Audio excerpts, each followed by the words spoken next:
अब कार्यक्रम को आगे बढ़ाते हुए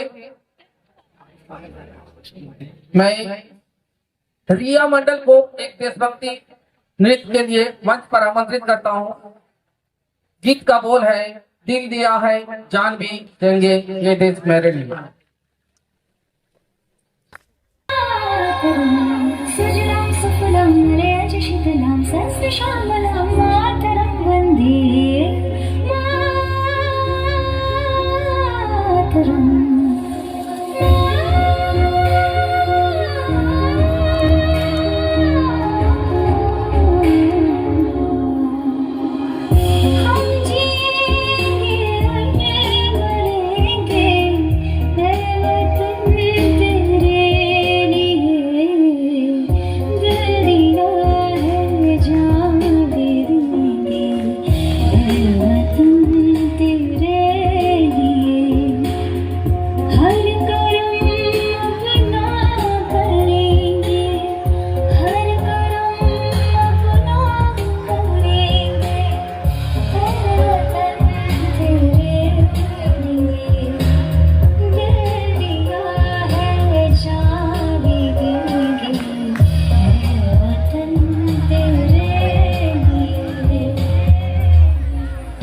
पात्र को मंच पर आमंत्रित करता हूं कि वो आकर स्वतंत्रता दिवस के बारे में दो शब्द सुनाए।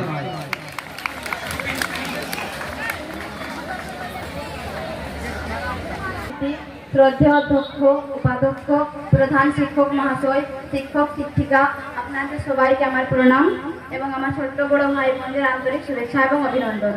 আজকে আমি খুবই আনন্দিত, কারণ আজকের এই বিশেষ দিনে আমাকে কিছু বলার সুযোগ দেওয়া হয়েছে। সবচেয়ে প্রথমে আমি আমার নিজের পরিচয় দিই। আমার নাম সুস্মিতা পাদর, আমি দ্বাদশ শ্রেণীর বিদ্যার্থী। আমরা সবাই জানি প্রতি বছর 15 আগস্ট সম্পূর্ণ ভারতবর্ষে স্বাধীনতা দিবস উদযাপন করা হয়। 1947 সালের 15 আগস্ট আমাদের ভারত দেশ ব্রিটিশদের শাসন থেকে মুক্ত হয়ে স্বাধীনতা অর্জন করেছিল। 1947 সালের 15 আগস্ট দিল্লির লালকেল্লায় ভারতের প্রথম প্রধানমন্ত্রী পণ্ডিত জওয়াহরলাল নেহরু ভারতের জাতীয় পতাকা উত্তোলন করা হয়। ত্রিবর্ণ রঞ্জিত ভারতের জাতীয় পতাকা স্কুল, কলেজ, সরকারি ও বেসরকারি গলিতে উত্তোলিত হয়। এই দিনটি সমস্ত ভারতবাসীর জীবনে একটি গুরুত্বপূর্ণ দিন এবং এই দিনটি সমগ্র ভারত জুড়ে অনেক আনন্দের সাথে উদযাপন করা হয়। আমাদের ভারত দেশ 200 বছরের পরাধীনতার অন্ধকার, একই সাথে স্মরণ করা হয় ভারতের বীর সন্তানদের, যারা ভারতের জন্য তাদের সম্পূর্ণ জীবন উৎসর্গ করেছিলেন। ভারতের স্বাধীনতা অর্জন ব্রিটিশদের শাসন থেকে ছিনিয়ে নেওয়া খুবই কঠিন ছিল। স্বাধীনতার পর আমরা আমাদের মাতৃভূমিতে সকল মৌলিক অধিকার পেয়েছি। আমাদের সৌভাগ্যের প্রশংসা করা উচিত যে আমরা স্বাধীন ভারতের মাটিতে জন্মগ্রহণ করার সুযোগ পেয়েছি। আজ আমরা স্বাধীন ভারতে জীবনযাপন করছি, কিন্তু আমরা কল্পনাও করতে পারবো না যে আমাদের দেশটিকে ব্রিটিশদের শাসন থেকে মুক্ত করা কতটা কঠিন ছিল। ভারতের স্বাধীনতার জন্য আমাদের ভারতের অনেক মুক্তিযোদ্ধা তাদের প্রাণ হারিয়েছে। আমার ভারতের স্বাধীনতার জন্য ব্রিটিশদের বিরুদ্ধে সর্বপ্রথম মঙ্গল পাণ্ডে আওয়াজ তুলেছিলেন। পরবর্তীতে আরো অনেক মুক্তিযোদ্ধা তাদের সম্পূর্ণ জীবন উৎসর্গ করেছিলেন। ভগৎ সিং, ক্ষুদিরাম বসু, চন্দ্রশেখর আজাদের কথা আমরা কোনোদিনও ভুলতে পারবো না, যারা খুব অল্প বয়সে দেশের জন্য তাদের প্রাণ হারিয়েছে। গান্ধীজি ছিলেন এক মহান নেতা, যিনি ভারতীয়দের অহিংসা শিক্ষাদান করেছিলেন। তিনি একমাত্র ব্যক্তি ছিলেন যিনি অহিংসার মাধ্যমে ভারতের স্বাধীনতার পথ দেখিয়েছিলেন। ভারতের স্বাধীনতা আন্দোলনে নারী বিপ্লবীরাও অনেক অবদান দিয়েছিলেন। লক্ষ্মীবাই, ঝাঁসির রানী, বীণা দাস প্রমুখ সাহসী নারীরা দেশের জন্য তাদের জীবন দিয়েছিলেন। অবশেষে সমস্ত মুক্তিযোদ্ধা ও হাজার হাজার সাধারণ মানুষের সংঘবদ্ধভাবে দীর্ঘ সংগ্রামের পর সেই দিন এসেছিল 1947 সালের 15 আগস্ট, যখন ভারত স্বাধীনতা লাভ করেছিল।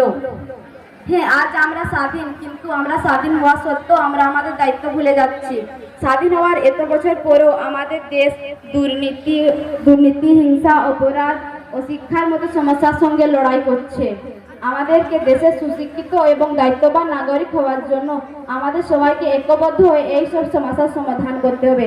তাই আমাদেরকে প্রতিজ্ঞাবদ্ধ হতে হবে যে আমরা যে কোনো পরিস্থিতিতে আমাদের দেশের জন্য কাজ করব এবং আমাদের দেশটিকে শ্রেষ্ঠতার শীর্ষ আসনে পৌঁছে দেব।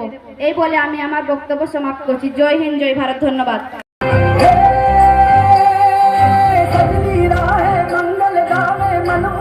फुलवारी रे साजे गाजे बाजे गूंजे सपनों री ये किलकारी रे वन उपवन अभिनंदन करता छाई धगा परियारी रे शक्कर भागो झांकी झांको हुई जश्न की ये तैयारी रे मन हर्ष धन बरसा धन सुखवारो धीरे आयो रे शुभ दिन आयो